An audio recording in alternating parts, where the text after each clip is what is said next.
प्रारंभ होता है। जैनं भन्ते सम्येनं जाव संपत्तेनं कर्मस्य भगस्य अयमर्थे पणते दोषस्य न भन्ते भगस्यान् गर्दसानं सम्येनं जाव संपत्तेनं कई अच्छेन पणता एवं खलु जम्बू सम्येनं जाव संपत्तेनं अच्छेन पणता तन जहां आखो सागरे खलु समुद्र हिमवंत अचल नामे धरणे पुणे बीए अभिचलने चेवे अर्थमय तेनम धारणम ननम सम्येनं गाढ़वेने वन्नी धारणी माया जहां पड़मो होगो तहां सवे अठे अच्छेना गुण रहन तबो कम सो रह बासाई करियो से तुझे मासिया सन्ना जाव सिते एवं बलु जम्मू सम्येनं जाव संपत्तेनं अठमस्य अंगस्य दोषस्य भगस्य अठे पणते। भगवान श्री अंतगढ़ सूत्र के प्रथम वर्ग में भगवान महावीर स्वामी जी ने जो वर्णन किया है वह आनंद पूर्वक आपके श्री मुख से मैंने श्रवण किया, लेकिन दूसरे वर्ग में कितने अध्ययन हैं और उनमें किन विषयों का प्रतिपादन किया गया है, सो कृपा करके फरमावे। हे जम्बो, भगवान ने दूसरे वर्ग में अक्षो, सागर, समुद्र, हिमवंत, अचल, धरन पूर्ण और अभिचंदन इन 8 अध्ययनों का कर्म पूर्वक वर्णन किया है। अतः ध्यान पूर्वक श्रवण करो। श्री आनंद तरिष्णे में भगवान के समय द्वारिका में अंधकृष्ण नामक एक राजा जागीरदार के रूप में राज्य करते थे। उनकी धारणी नामक एक बड़ी ही आज्ञाकारिणी रानी थी। उनके अक्षो, सागर, समुद्र, हिमवंत, अचल, धरण, पूर्ण और अभिचंदन ये 8 पुत्र रतन थे। इन 8 कुमारों ने भगवान श्री हरिष्णेमी के सदुपदेश से दीक्षा धारण की और गुण रतन संवत्सर तप आदि अनेक प्रकार की बड़ी घोर तपस्या की। इस प्रकार 16 वर्ष चरित्र पालन कर कर्मों को क्षय करते हुए वे भी मुक्ति को प्राप्त हुए। जिस प्रकार श्री गौतम कुमार का वर्णन है उसी प्रकार 8 अध्ययनों में इन 8 कुमारों ने भी अपने जीवन को पवित्र किया। इस प्रकार के जम्बो भगवान महावीर स्वामी जी ने अंतगढ़ सूत्र के दूसरे वर्ग का वर्णन किया है। इति दिव्यो वर्ग, हमारा दूसरा वर्ग भी संपूर्ण हुआ। हम लोग तृतीय वर्ग की ओर अग्रसर होते हैं, यानी हम लोग कितने तक जीवन सुन चुके? कितनों का वर्णन आ गया? पहले वाले में कितने अध्ययन? दूसरे वाले में 8, तो कितनों का वर्णन हो गया? 18 का। तो 2 के नाम आए हैं और 16 के नाम उनके साथ जोड़ दिए गए हैं कि जिस प्रकार से इन 2 ने सुना था, 2 ने दीक्षा धारण की, इसी प्रकार उन 16 ने भी भगवान की वाणी सुनी और भगवान की वाणी सुनकर उन्होंने संयम अंगीकार किया और अपनी आत्मा का कल्याण किया। अब कितने वर्ग की ओर हम बढ़ते हैं। जैनं भन्ते सम्येनं जाव संपत्तेनं अठमस्य अंगस्य दोषस्य भगस्य अयमर्थे पणते तच्चस्य न भन्ते भगस्य सम्येनं जाव संपत्तेनं के अर्थे पणते एवं खलु जम्बू सम्येनं जाव संपत्तेनं अठमस्य अंगस्य तच्चस्य भगस्य अंधगर्दसानं केरस्य छेना पणता तन जहां अणिय सेने आनंद सेने अजीय सेने अणिय लियो देव सेने सत्तु सेने सारने गए सुमुए दुमुए बुए दारुए अनादिखी जैनं भन्ते सम्येनं जाव संपत्तेनं अठमस्य अंगस्य अंधगर्दसानं तच्चस्य भगस्य तेरस्य अचीयना पणता तन जहां अणिय सेने जाव अनादिखी परमस्य न भन्ते अचीयनस्य अंधगर्दसानं सम्येनं जाव संपत्तेनं के अर्थे पणते। हे भगवान, श्रवण भगवान श्री महावीर स्वामी जी ने 8वें अंक के दूसरे वर्ग के 8 अध्ययनों में जिस प्रकार 8 कुमारों की मुक्ता कथा का वर्णन किया है उसे आपके श्री मुख से आनंद पूर्वक मैंने श्रवण कर लिया। अब कृपा करके तीसरे वर्ग का वर्णन फरमाओ। हे जम्बो, तीसरे वर्ग में तेरा अध्ययन है। उनमें अनिय सेन, आनंद सेन, अजित सेन, आर्यभट्ट रिपु, देव सेन, शत्रु सेन, सारण, गज सुकुमार, सोमुख, दुर्मुख, रूपक, दारुक और अनादृष्टि, इन 13 कुमारों का वर्णन किया गया है। भगवान इन 13 अध्ययनों में से अब प्रथम अध्ययन का क्या तात्पर्य है, सो कृपा करके फरमावे। सिर कोई भी अपना खुला ना रखे, सभी सिर ढककर बैठे, क्योंकि अंतर्गत सूत्र जी की वाचना है और 90 महापुरुषों का जीवन है। तो बताया कि तीसरे वर्ग के अंदर कितने का जीवन आ रहा है? 13 महापुरुषों का जीवन हम श्रवण करेंगे। एवं खलुजम्बु तीर्णकारे तीर्ण समेण भट्टिपुरे नामे नामं नैरे बोधा ऋद्धिथिमे समिते वनो तस्य न भट्टिपुरे रेसे भैया उत्तर पुरी में दिसी भाई से वने नाम उज्जैन मोटा वनो जिय सत्तुराया तथ्य नाम भट्टिपुरे नगरे नागे नाम कहा योता अट्टे जावे ऐ परि हुए तस्य न गसे कहा येसे सुजानमं भार्य होता सुकुमारा जावे दुर्वा तस्य न नागसे गावे येसे पुते अट्टे अन्य सेने नाम कुमार होता सुकुमार जावा सुरुवे पंचधाई परिखिते तंजा खीर धाई जहां तट पईने जावे गिरिकंद्र मणि नेव चंपक वर पायबे सुहम सुनेणं परिवर्तनी। हे जम्बू, आरंभ करने भी भगवान के समय भट्टिपुर नामक एक नगर अपनी अटूट संपत्ति की गुण गरिमा से सुशोभित था। कौन सा नगर? भट्टिपुर नगर। तो भट्टिपुर नगर जो बड़ा ही सुशोभित था, नगर से कुछ ही दूर पर ईशान दिशा में अपने नाम को यथार्थ रूप से चरितार्थ करने वाला समस्त उपवनों की जीवित श्री की भांति श्रीवन नामक एक अति सुंदर और सुरम्य उद्यान का कौन सा वन था? श्रीवन। कौन सा वन? श्रीवन। ये मैं आपसे इसलिए पूछ लूं कि आप लोगों को नींद ना आने लगे, क्योंकि ऐसे आप लोग धीरे धीरे ऐसे हो गए, तो आपको नींद ना आए, इसलिए आप लोगों से बीच में सवाल कराया जा रहा है। उस समय भट्टिपुर में राजा जिस शत्रु राज्य करते थे, उस नगर में नाग नामक एक महान समृद्धिशाली गाथापति निवास करता था। वह भी अटूट लक्ष्मी का स्वामी था और उसके सुल्तान नामक एक बड़ी ही सुकुमार परम सुंदरी धर्मपत्नी थी।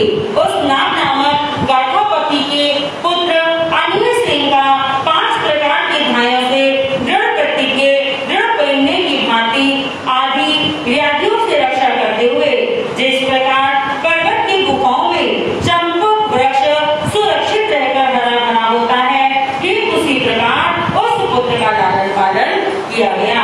यानी 5 धाय माताओं के द्वारा उनकी देखभाल की जा रही है। 5 धाय माताएं उनका ध्यान रख रही हैं। कोई नहलाती है, कोई सुलाती है, कोई खिलाती है, कोई उनके साथ सच्चा का ध्यान रखती है, कोई उनकी सैया बिछाती है। इस प्रकार 5 कुमारों के द्वारा उनका क्या किया जा रहा है? पालन किया जा रहा है। और कौन से कुमार का? कौन से कुमार का पालन हो रहा है? अनिय सेन। कौन से कुमार का? अनिय सेन कुमार का 5 धाय माताओं के द्वारा लालन पालन किया जा रहा है। तत्नंतर अनियसम कुमार साई गिरन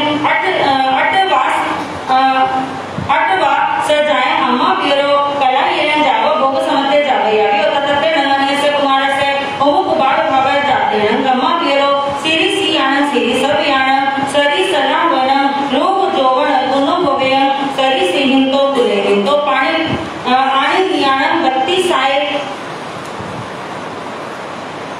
एक वर कमाण एक दिवसेना पानी गिरना उस अनिय सेन नामक कुमार को 8 वर्ष की अवस्था के पश्चात एक कला कोविद के द्वारा योग विद्या अध्ययन कराया गया। कला कोविद यानी कला कोविद किसको कहते हैं? कला कोविद किसको कहा जाता है? हम लोग घर साथ सुनते हैं।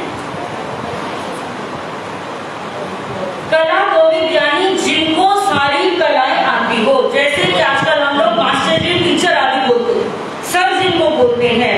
यानी जिसको सारी कलाओं का ज्ञान हो, जो दूसरों को कला सिखा सके। देखो इसके अंदर बोला तो गया अवस्था के पश्चात जब वो 8 साल के हो गए, उसके बाद कला कोविद के द्वारा योग विद्याभ्यास कराया गया। यानी उनको जो कलाएं थी, जो उन कलाओं का ज्ञान रखता था और कला सिखा सकता है, उनके पास भेजा गया और कुमार 72 कलाओं में निशांत हो गया। निशांत यानी उन्होंने उन 72 कलाओं को सीख लिया। आपकी सिंपल भाषा में यह है कि जो कलाएं जानता है, जो विद्या जानता है, दूसरों को दे सकता है, और उन्होंने उस अन्य सेन को 72 कलाएं सिखा दी और कुमार ने 72 कलाएं सीख ली। यौवन अवस्था प्राप्त होने पर माता पिता ने का विवाह एक बड़े ही श्रेष्ठ कुल के 32 सेठ की कुमार के समान अवस्था, चतुराई, रूप और गुणों से निपुण ऐसी 32 कन्याओं के साथ विवाह कर दिया। कितनी कन्याओं से? 32 कन्याओं से विवाह कर दिया। क्या तुम्हारा आज तो एक का विवाह होना मुश्किल हो रहा है। आज एक का विवाह नहीं होता, 40 को पार कर रहे हैं, लेकिन विवाह नहीं हो पा रहा। उसका कारण यही है कि पहले कन्याएं जन्म लिया करती थी और आज हम कन्या को जन्म देते नहीं। पहले कन्याएं अत्यधिक थी, तो एक के साथ श्री कृष्ण महाराज की कितनी रानियां?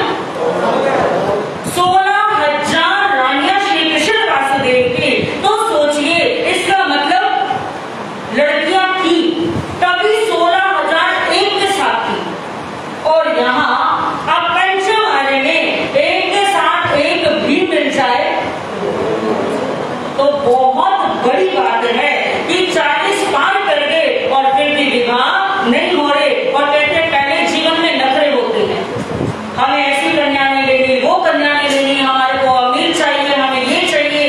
और जब 40 को पार कर जाते हैं, उसके बाद माता पिता हर किसी के आगे एक ही बात कहते हैं, तोबा मेरे बाप की तोबा, चिंता नहीं माल की।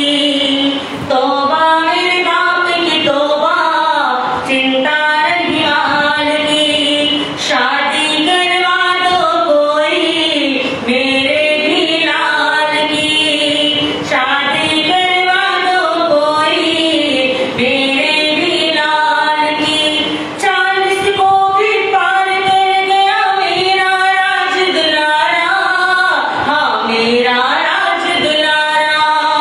40 को भी पार कर गया मेरा राज दुलारा, हाँ मेरा राज दुलारा। शिवजी बोली चाहे जैसे हमको तो दिलवा दो, चाहे हमको तो दिलवा दो। यानी कि अब कहते तोबा मेरे बाप की तोबा, अब चिंता मार की कोई चिंता नहीं है। अब तो जैसी मिलती हो, नाटी मिलती हो, छोटी मिलती हो, काली मिलती हो, ऐंगी टेंगी भैंगी मिलती हो, जात की मिलती हो, बेजात की मिलती हो, बिरादरी की मिलती हो, बेबिरादरी की मिलती हो, पैसों से मिलती हो, बिना पैसे से मिलती हो। क्या कर दो? बस मेरे बेटे का ब्याह करा दो, क्योंकि मेरे बेटे की उम्र के जो छोरे थे उन सब के आगे छोरे हो गए। मेरे छोरे की उम्र के छोरों के आगे बच्चे घूम रहे हैं, और मेरा छोरा कैसे घूम रहा है? मेरा छोरा कुआरा घूम रहा है। तो यानी हाथ फैलाने को तैयार है, पैर पकड़ने को तैयार है, पैसे से खरीद के लाने को तैयार है, लेकिन कन्या को जन्म दिलवाने को तैयार नहीं। तो अन्य सेन कुमार का कितनी कन्याओं से विवाह हुआ?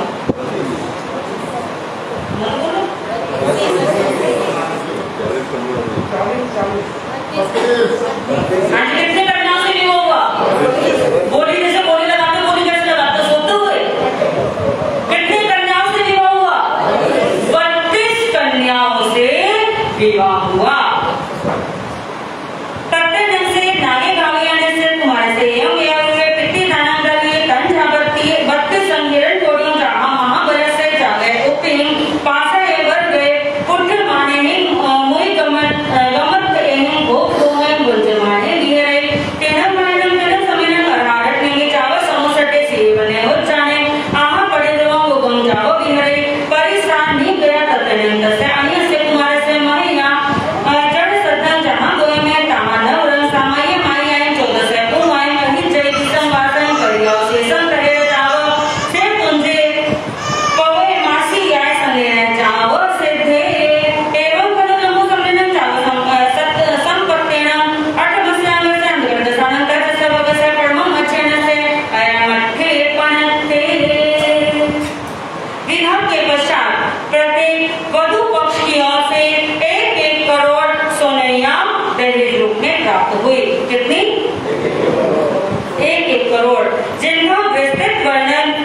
महाबल के चरित्र से जाना जा सकता है।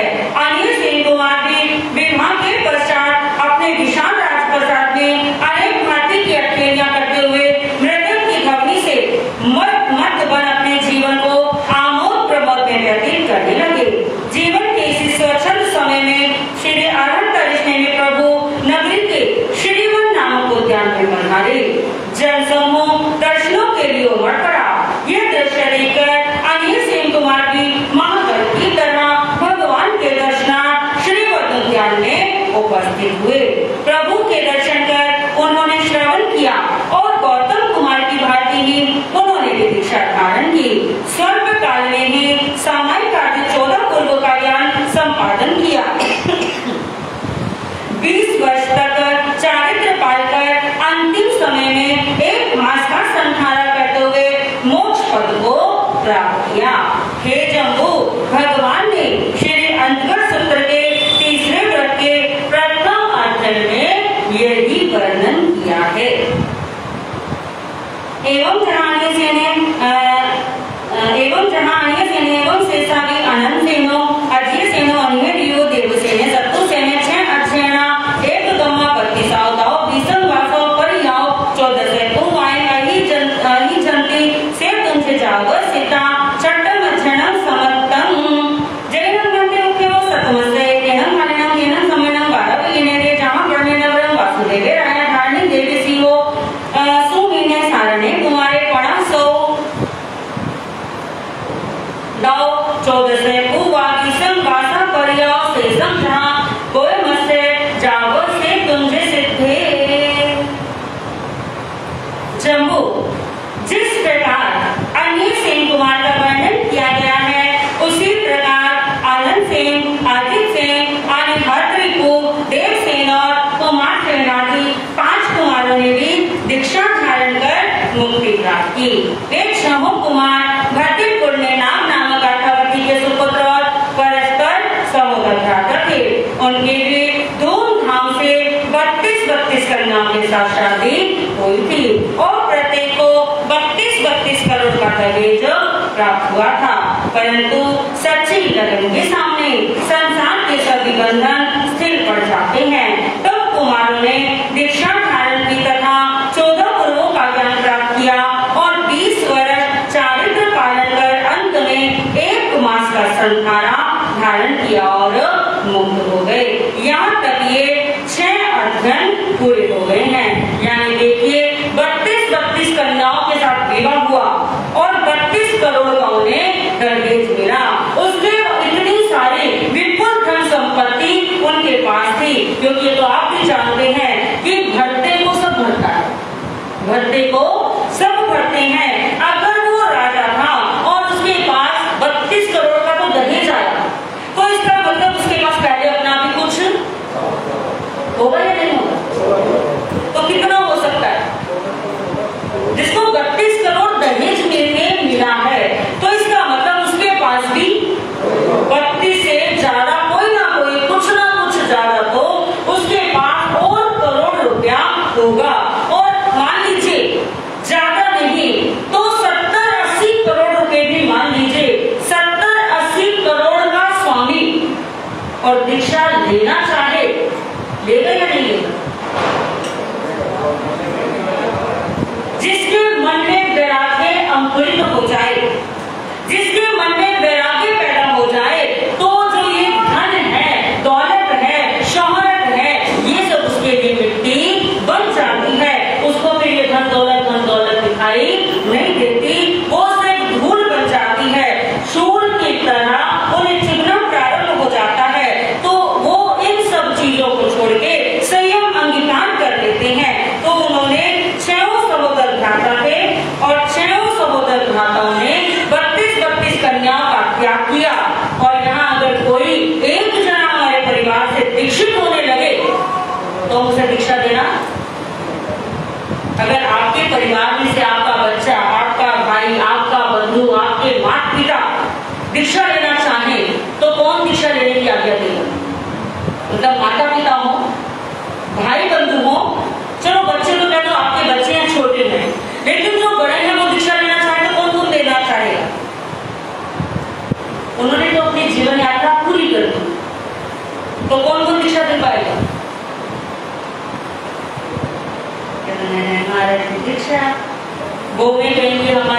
हमारे बच्चों को कौन संभालेगा, हमारे घर को कौन संभालेगा, हमारे काम धंधे कौन करेगा, और बेटा ये कि हमें तो कुछ आता नहीं। यानी वैसे हमारी रिस्पॉन्सिबिलिटी सारी हमारी है, लेकिन जब बात दान पुण्य की आए या बात धर्म ध्यान की आए, घर संभालने को आए, तब हमें बड़ों की आवश्यकता नजर आती है। लेकिन इधर जब मन में वैराग्य अंकुरित हो जाए तो उस समय संयम लेने वाले को कोई भी रोक नहीं सकता।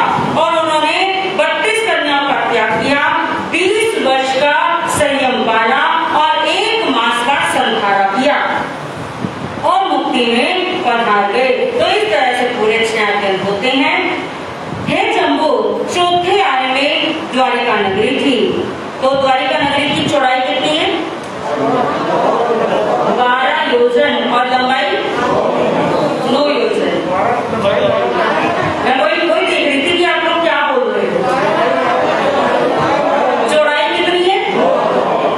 चौड़ाई 9 योजन और लंबाई 12 योजन। शाबाश, इसी तरह से पास होते रहो आप लोग। तो उस समय राजा वासुदेव अपने रानी ध्यानी सहित राज्य करते थे। एक दिन रानी को सिंह का सुस्वप्न दिखाई दिया और उस स्वप्न के कुछ ही काल के पश्चात राजा वासुदेव के घर में रानी ध्यानी की कोख से पुत्र उत्पत्ति का मंगल में आनंद छा गया। कुमार का नाम सारण रखा गया। कुमार का बाल्यकाल में विद्या ज्ञान और यौवन अवस्था में 50 कन्याओं के साथ विवाह कराया गया। कितनी कन्याओं से? 50 कन्याओं से विवाह कराया गया। वे भी आरहण तरिश्ते में भगवान का सदुपदेश श्रवण करते सिद्ध हुए। 14 वर्ष विरल परिश्रम से उन्होंने 14 पूर्व का ज्ञान अध्ययन किया और 20 वर्ष का चारित्र पालन कर अंत में 1 मास का संधारा ले मुक्त हो गए। विशेष वर्णन गौतम कुमार की भांति ही समझे।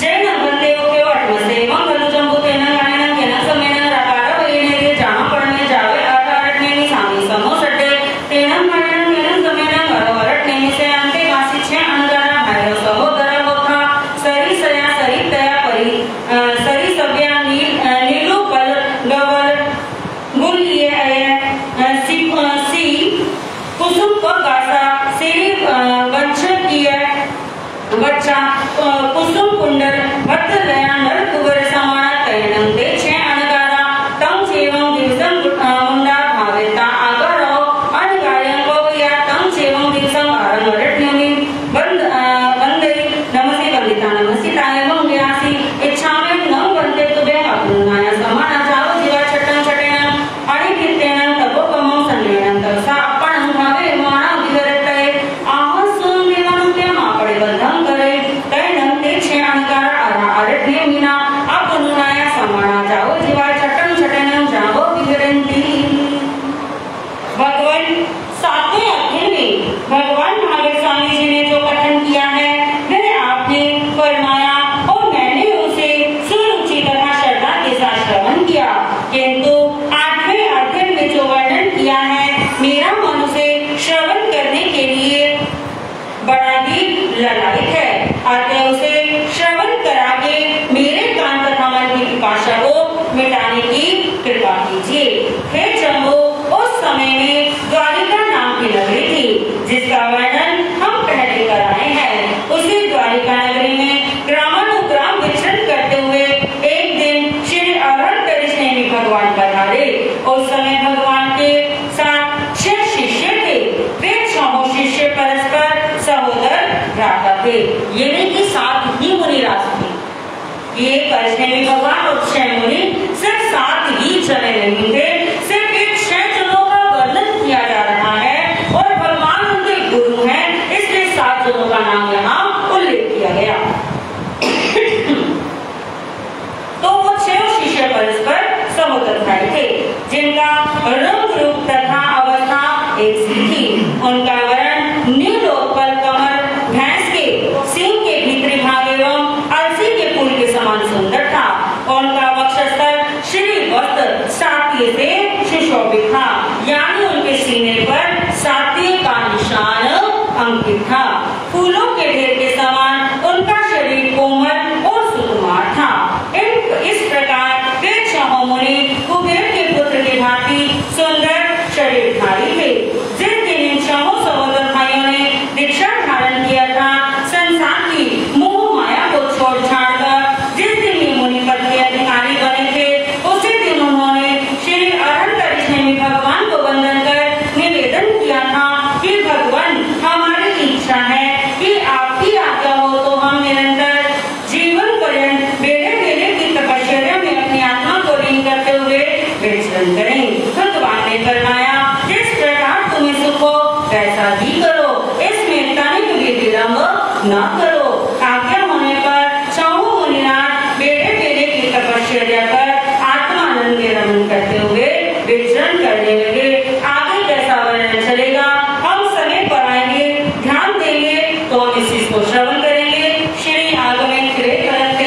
1 साल बाद आता है, वो विदेश गया होता है, और 1 साल बाद आपका बेटा, आपका भाई, आपकी बहन या आपके परिवार का कोई भी सदस्य जब 1 साल बाद आए तो आप उसके लिए क्या करते? हाँ जी बोलो तो सर। 1 साल बाद अगर वो आपके घर आता है, अभी वो आने वाला है, तो आप उसके लिए क्या करते? यानी 1 साल बाद आपका भाई, आपका बंधु, आपका बेटा, आपका घर का मेंबर 1 साल बाद आपके घर पे आ रहा है, तो आप उसके अकॉर्डिंग सारे कार्य करना प्रारंभ कर देंगे। वो आया है, 1 साल बाद आया, 8 दिन रुकेगा, 9वें दिन सुबह होते ही वो चला जाएगा। 9वें दिन उसकी सुबह सुबह फ्लाइट है, तो 8 दिन आप उसके अकॉर्डिंग सोओगे या अपने अकॉर्डिंग? 8 दिन किसके अकॉर्डिंग? अपने अकॉर्डिंग सोओगे या उसके अकॉर्डिंग? 8 दिन अपने अकॉर्डिंग खाओगे या उसके अकॉर्डिंग? 8 दिन उसके अकॉर्डिंग खाओगे या अपने अकॉर्डिंग? यानी 8 के 8 दिन जितने दिन वो रहेगा, आप उसके मनपसंद चीजें खाना चाहोगे, उसके मनपसंद जो भोजन बना है वो भोजन करना चाहोगे, क्योंकि बाहर वो विदेश में है, पता नहीं उसे कैसा भोजन मिलता है, कैसा नहीं मिलता, इसलिए 8 दिन आप चाहते हैं उसके अकॉर्डिंग भोजन करें, वो अच्छे से खाए, अच्छे से पिए। आप पूरे साल का प्यार 8 दिन के अंदर उसे देना चाहते हैं कि 8 दिन इसको इतना खिलाए, इतना पिलाए, इसको समय दे, इसके साथ अपना वक्त व्यतीत करें। तो जैसे वो 8 दिन आपके लिए खुशियों भरे दिन है, 8 दिन आप उसके अकॉर्डिंग, क्योंकि जब आप बाथरूम में एंट्री करते हैं तो उसके अकॉर्डिंग साबुन, उसके अकॉर्डिंग शैम्पू, उसके अकॉर्डिंग सैंडल, सब कुछ उसके अकॉर्डिंग होता है। आप कमरे में चले जाएं, अगर उसे टेडी बियर पसंद है तो उसके कमरे में टेडी बियर लग जाएंगे, उसे अगर पिंक रंग पसंद है तो पिंक रंग की चादर गिर जाएगी, और आसपास में पिंक ही पिंक सब कुछ कर दिया जाएगा कि ये 8 दिन क्या रहे, अपने घर में खुशहाल रहे। रात के 3 बज जाए, 4 बज जाए, बात करते हुए नींद नहीं आएगी, और नींद नहीं आ रही हो तो मन में सोचते हैं कोई बात नहीं, बाद में सो लेंगे। ये 8 दिन के लिए तो आया है, उसके बाद हमें सोना नहीं है, फिर ये कौन सा हमारे को आगे चढ़ाने लग रहा है, ये कौन सा हमारे को आगे उठाने लग रहा है, तो 8 दिन हमें इसके लिए जाग के लिए, तो क्या हो गया? तो इसलिए मेरे बंधुओं, अब 8 दिन जैसे आपका वो भाई, वो बंधु, वो सखा 8 दिन के लिए आता है, इसी तरह से धर्म रूपी भाई, धर्म रूपी बहन, धर्म रूपी मित्र 8 दिन के लिए आज आपके घर में आ गए हैं। तो इन 8 दिनों के लिए उसके अकॉर्डिंग अपने जीवन को बना लीजिए, 8 दिन उसके अकॉर्डिंग जीना प्रारंभ कर लीजिए। तो 8 दिन के लिए हमें नियम लेना है, हमें प्रयास करना है 8 दिन के लिए कि 8 दिन हम लोग रात्रि भोजन नहीं करेंगे, 8 दिन हरी सब्जी और सभी प्रकार के फलों का त्याग करेंगे, 8 दिन ब्रह्मचर्य व्रत का पालन करेंगे, 8 दिन कपड़ों की मर्यादा करेंगे। हमारे अलमारियां बेड कपड़ों से भरे पड़े हैं, उसमें हम 11 जोड़ी कपड़े भी रख लें, जिसमें दिन के पहनने के, रात के पहनने के और 2 जोड़ी आने जाने के, आप 11 जोड़ी कपड़े रख सकते हैं। इसी तरह से जूते चप्पल की मर्यादा करें, क्षेत्र की मर्यादा, आपकी 4 दिशाएं हैं और चारों दिशाओं में अगर आप 100 किलोमीटर भी रख लें तो भी कोई दिक्कत नहीं। और 8 दिनों के लिए चमड़े के जूते, पर्स और बेल्ट इनका त्याग करें, और पैसों की मर्यादा और छानकर पानी पीना, यानी उसके अकॉर्डिंग सिर्फ 8 दिन चलिए, ज्यादा नहीं चलवा रहा, सिर्फ 8 दिन वो आपको अपने अकॉर्डिंग चलाना चाहता है। और जो मेरे भाई बंधु तपस्या नहीं कर सकते, वो 8 दिन क्रोध की अठाई करते, कि 8 दिन बिल्कुल क्रोध नहीं करना, 8 दिन बिल्कुल भी मान नहीं करना, 8 दिन बिल्कुल भी मायाचारी नहीं करती, 8 दिन बिल्कुल भी लोभ नहीं करना, व्रतों की अठाई नहीं कर सकते, तो इन 4 की अठाई कर लीजिए।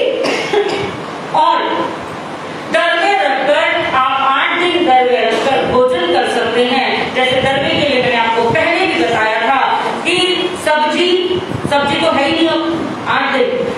तो जैसे आपने 2 प्रकार की दाल बना ली, राजमा बना लिए और चने बना लिए मान लीजिए, और आपने दही रख ली,